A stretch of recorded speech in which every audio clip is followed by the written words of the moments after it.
Well, Dave, let's start with last Saturday. A much improved performance from your side. Perhaps the scoreline doesn't quite reflect how good, but do you feel like things are starting to head in the right direction now? It was more like us, especially in the first half, in terms of how we started the game. We should have been further ahead than what we were, but ultimately it was enough to win us the game.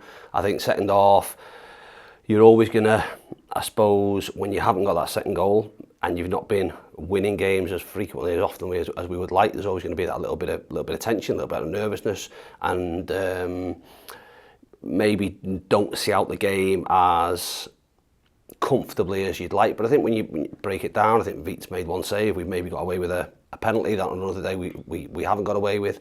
But even in those situations, the second half, we had the bigger chance and the opportunity to make the game safe. At the end of it, we got 3 points, and then 3 points were massively valuable for us. And certainly the first half was more like what I want us to be.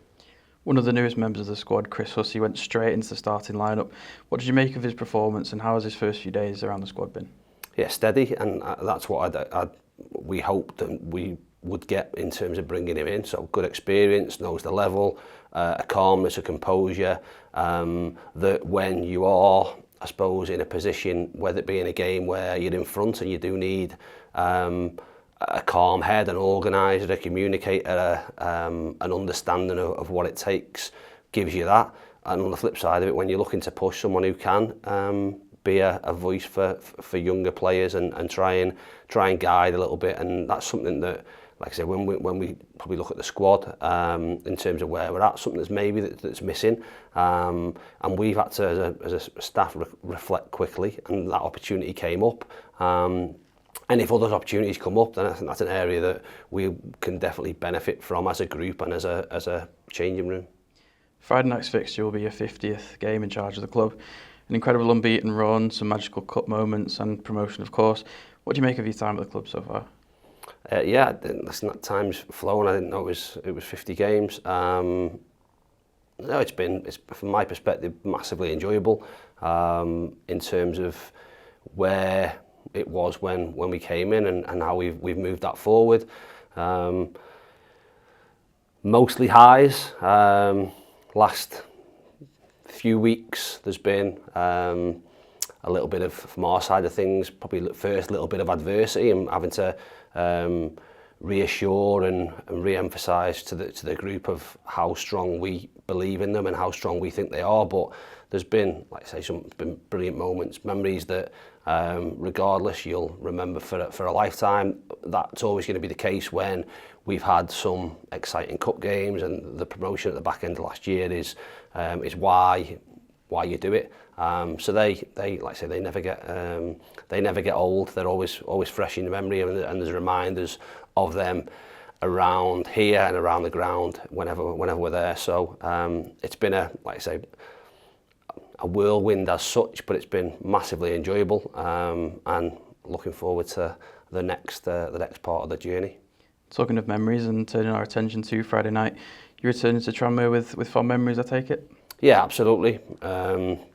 Whenever you go to a former club, if you like, there's always a special feeling in lots of instances. To go back to my first club and Clint as well, where we enjoyed such a long period and some times similar to what we've had here as players, it's great. Very similar in terms of both clubs, levels they've been at previously, levels they've dropped down to.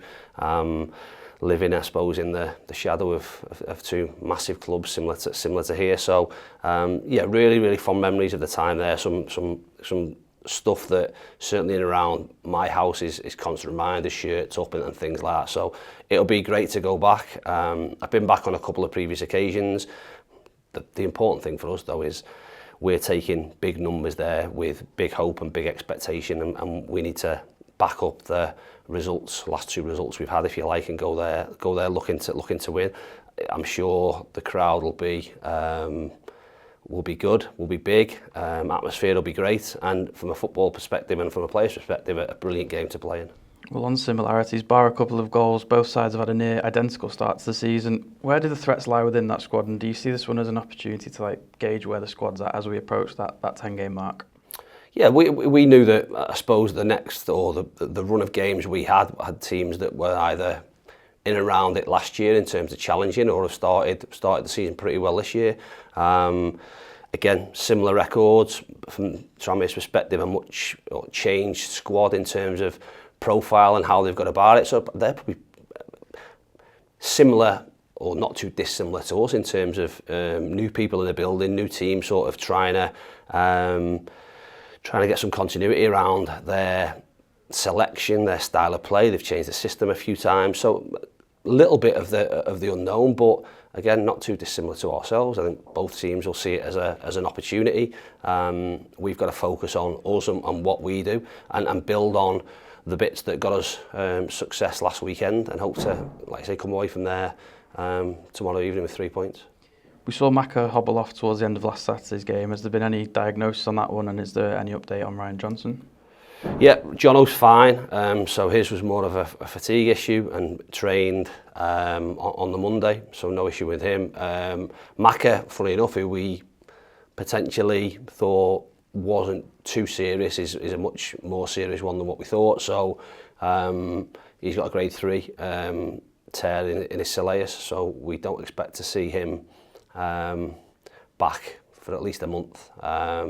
We're probably looking at, like you say, 4 to 6 weeks, which is not great. He's had a stop-start sort of season, really, with an unjustified suspension and then an injury. But listen, we have to deal with that. I suppose that within that comes the comforting fact that James Brown's sort of fit and available, so can fill a slot there if and when needed. And we do have other options to play in that position, but from our perspective, we'd like to have everyone fit and available and not injured and not suspended. But that's not the case. But that's what happens over the course of a season. Do you enjoy a Friday night fixture under the lights, and has it altered the plans much this week? No, it's great, and probably from a selfish perspective, it suits us in terms of having to travel to Crawley next Tuesday, so gives us that extra day. Changes the weekend, but that's not a bad thing at all. I suppose similar to Edgeley on a weeknight, if you like, Friday night, Tuesday night, it's a different atmosphere. There'll be a special atmosphere. There'll be more people in there, and they're great games to play in. So we've got a couple. We've got one at home, I think, this year, and obviously the away one tomorrow. So like I say, from a player's perspective, great game to play in. Atmosphere will be bouncing.